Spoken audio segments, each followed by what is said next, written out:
Alors, salut chers abonnés et bienvenue dans ma chaîne Ulrich Je peux aussi. Je suis Ulrich Ngemo pour vous servir.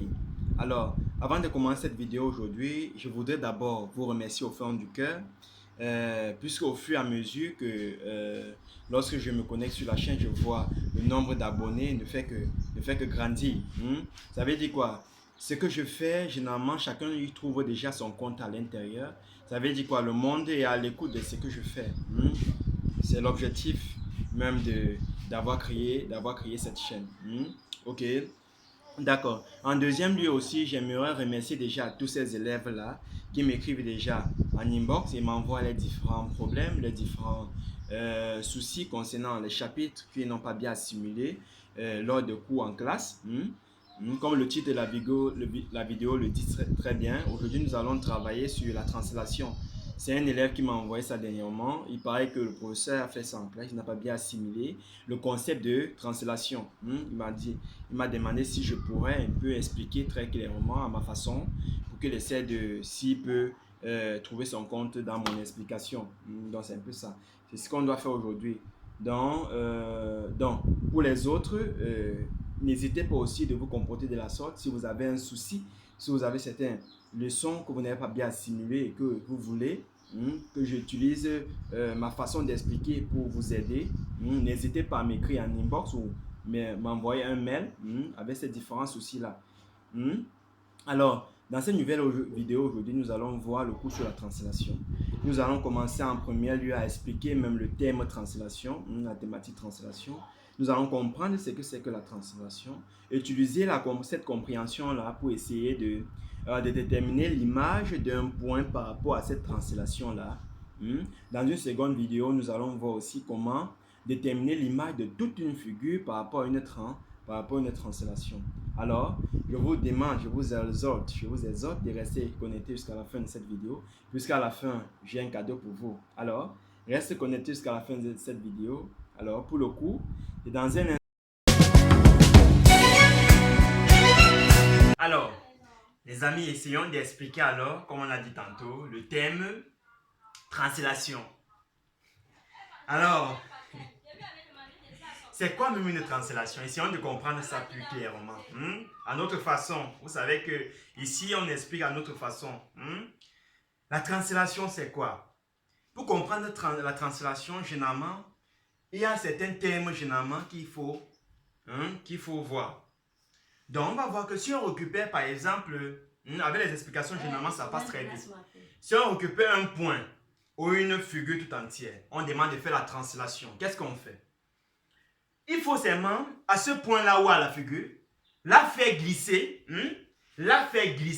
ou la pousser, suivant une direction bien déterminée. Si ça monte, on la glisse en montant. Si ça descend, on glisse en descendant. Ok. Suivant aussi un sens. Le sens montant ou descendant. Ça dépend de la position du vecteur, de la flèche. Je vais vous dire pourquoi j'appelle ça la flèche actuellement. Ou suivant aussi une longueur bien déterminée. La longueur maintenant, la longueur ici fait voir tout simplement à la distance de cette flèche-là. La distance de cette flèche. Ou du vecteur.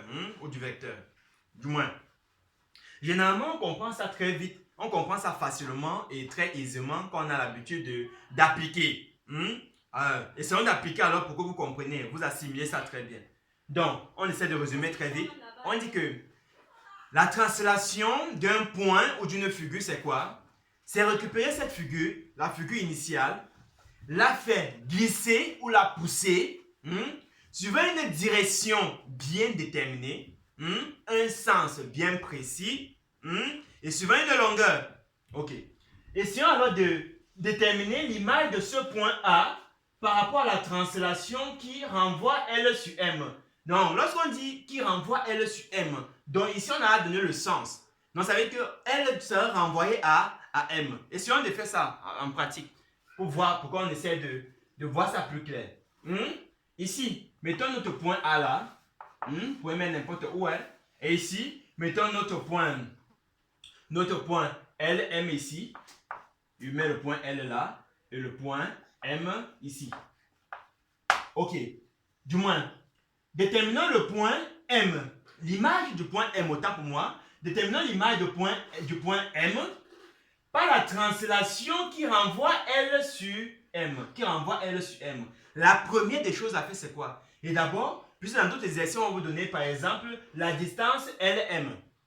La distance LM. On va vous donner ça dans d'autres exercices. Ok? Essayons d'abord de tracer ce LM. Ou tracer L sur M. L qui va sur M. Essayons de tracer ça. Moi, c'est quoi? Traçons d'abord cela. Si on vous donne 2, vous cherchez, vous prenez votre règle, vous mesurez 2, vous tracez. C'est 3. Si LM c'est 3, vous mesurez 3, vous tracez. Si c'est 4, ainsi de suite. Ok. J'ai tracé ma distance, ma longueur LM. Donc, LM ici, je rappelle bien que on appelle ceci vecteur. Quand on appelle sur le vecteur, ici on va appeler flèche. Ici, je préfère qu'on appelle ça flèche. Pourquoi? Parce que dans certaines vidéos, on doit faire... Dans certaines vidéos, nous allons voir un grand cours, toute une thématique sur le thème vecteur. Appelons ça flèche. Ok. LM, je trace d'abord ma flèche LM. Qu'est-ce que je fais pour déterminer l'image de ce point A-ci? Qu'est-ce que je fais? Ok. Je prends mon équerre. Vous récupérez tous votre équerre. Vous essayez de pratiquer avec moi. Parce que quand on pratique au fur et à mesure, c'est là où on retient plus. Ok. Excusez-moi, j'ai mes matériaux. Mes matériaux là, c'est un peu archaïque. Tous mes matériaux là, c'est un peu archaïque. Ok. J'utilise mon matériel. Qu'est-ce que je fais? J'utilise ça comme mon équerre. Vous allez voir. Avec l'équerre, on cherche à tracer une droite passant par A qui serait parallèle à cette flèche-ci. Donc, je répète, avec l'équerre, on cherche à tracer une droite qui va passer par A et qui serait parallèle à cette droite, à cette flèche-ci. On a bien dit deux droites sont dites parallèles lorsqu'ils ne peuvent jamais se toucher. Ok. Essayons de chercher. Essayez de faire à la maison avec l'équerre. Voici mon équerre. Ok, qu'est-ce que je fais? Je cherche là. Ok. Je cherche la position là jusqu'à ce point-ci, ça donne combien? Je récupère là par exemple à 4,5. Je pousse là. Je cherche encore ce même 4,5 là pour positionner. 4,5, c'est quelque part là. 4,5 c'est quelque part là. Ok, qu'est-ce que je fais? Je réunis ces deux points là. Je réunis. Les deux points réunis vont me donner ma droite qui serait parallèle à celle de la flèche. Je trace. Je trace ma droite. Voilà. Vous voyez très bien que la droite que j'ai tracée est une droite passant par A et qui est parallèle bien à ma flèche. Qui est parallèle à ma flèche. Qu'est-ce que je fais alors maintenant? Alors, on a tracé la droite qui est parallèle à la flèche. Qu'est-ce qu'on fait? Direction. On m'a dit que la direction c'est quoi? Ça aura une même direction que la flèche. Le sens, ça doit plutôt descendre. Descendre comme une autre flèche. La longueur maintenant, et là où ça devient plus important, la longueur. Vous occupez votre compas. Vous mettez le bout pointu ici, et le bout au crayon au niveau, au bout de la flèche. Cela, c'est pourquoi faire? C'est pour mesurer cette distance-ci. Si vous avez déjà la distance, vous venez tout simplement sur la droite pour me prendre la distance. Mais si la distance n'a pas été donnée, le bout du compas ici au bout, le bout du crayon à ce niveau, vous venez, vous prenez là, le bout pointu là, et vous mesurez cette distance-là. Du moins, prenons la même distance. Prenons, comme je n'ai pas le compas, je mesure la distance-ci. Lorsque je mesure là, 1, ça me donne de 1 à 7. 1 à 7, je viens le mettre là.